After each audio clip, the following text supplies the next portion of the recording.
Het is 4 uur, dit is het Frieske Nijs. Goedemiddag. Er binnen dit jaar 30% meer inbraken pleegd in Friesland als verleden jaar. Dat blijkt uit cijfers van de politie. In de protogeval gaat het om gelegenheidstellerij. Dieven kennen in huis in omdat de deur net op slot zit of omdat er een ruzie op hem staat. Ik ben er een protomeesken die het kostbaar goed in het zicht lezen laten. Ik denk dat het gros van de inbrekers de belang bij heeft om zo makkelijk mogelijk ergens in te komen. Hè? En de gelegenheid ongrijpt om in te breken. De politie begint met een veiligheidscampagne. Ze gaan ze met gemeente en woningbouwstichting bij Huizendel om te zien of ze er makkelijk in kennen. Mensen die de boel net goed vaardig hebben, worden waarschuwen, maar deze school gaat druk.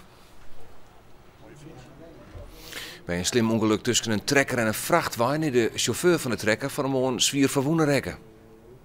Het ongeluk gebeurde op het dik tussen Frenscher en Weensum bij Lutje-Lollum. Door de onrijding ontstond er een ravage op het dik. De dik het oeren dicht west voor het verkeer.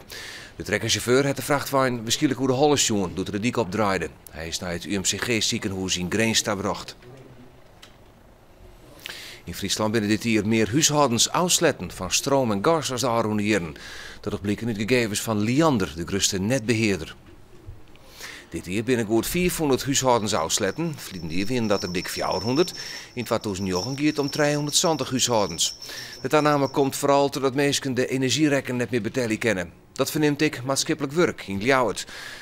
Daar hield hij meer huishoudens.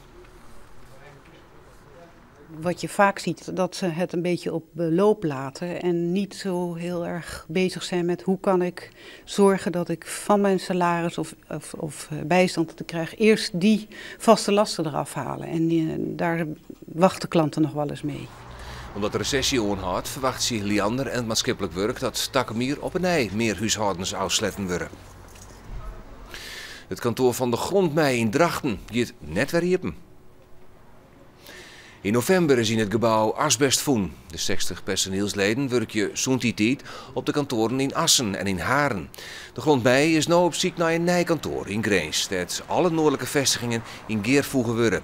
En dat betekent dat de orenkantoren dichtginnen. Grondmei wie al van doel hier een kantoor voor het noorden op te zetten, maar zal dit nou versneld doen, zou is bekend worden. De zeehoendencrash in Pieterburen heeft dit jaar een record aantal zeehoenden opvangen. Juist er werd de 600ste zeehoen van dit jaar binnengebracht. In heel 2010 binnen dat er 600. De crash zit op dit stuit onder nokta vol. Zelfs in een extra tent is geen plak meer. Tot de jestwarm van de laatste tijd binnen een prottejong in problemen kwam. De helft van alle Friesen vindt dat Ljouwert meidbaar maakt om de strijd om de culturele haatstijd 2018 te worden. Dat blijkt uit een onderzoek van Omroep Friesland in keerwerking met de redactie van Eén Vandaag. Boppen dat blijkt uit de enquête dat de Friesen uit verwacht dat Ljouwert de titel van culturele haatstijd net winnen kan. Liefst 30% van de deelnemers denkt dat Maastricht winnen zal. Volgen terug Den Haag en Utrecht. Ljouwert stiert maar 11% van alle stemmen op het vierde plak. Maar voor burgemeester Kronen is dat correcte motivatie om de nominatie van culturele haatstijd terug te zetten. We weten ook dat we outsider zijn, maar tegelijkertijd in heel veel culturele hoofdsteden is gewonnen door de outsider.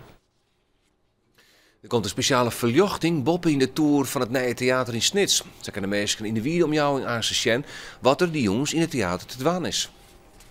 Dat is van een middag bekend maken bij een rondleiding van de media over het bouwterrein. De bouw leidt op schema. De gebouwen van het Nije Cultureel Kwartier binnen zo goed als kleer. Je wordt de laatste online onder het atrium dat de gebouwen met elkaar verbindt. Aan de andere kant, in het echte theater, moet binnen en buiten nog meer gebeuren. Op het dak komt een volslijne tuin en er wordt een plein online. Het moet meer allure krijgen, meer echt een theatrale vormgeving, meer bij het theater horen. In juli moet het theater en de omjouwing kleer wezen. In oktober is dan de eerste voorstelling. Het waren er nog. Joen en vannacht eerst lange tijd weer te snieën, maar kans op gladens en min zicht. De temperatuur hing het om het vriespunt heen. Morgen begint maar wat ruimwetter, dan al gauw opklarings, maar ik buien. Het wordt een graad als 6 zon en er staat een hudde noordwestenwind. En het zag via deze kwartierjoer sta ik hier in de sport in Boppenslag. Ik meld me maar meer Friesnijs. Aastens om 6 uur.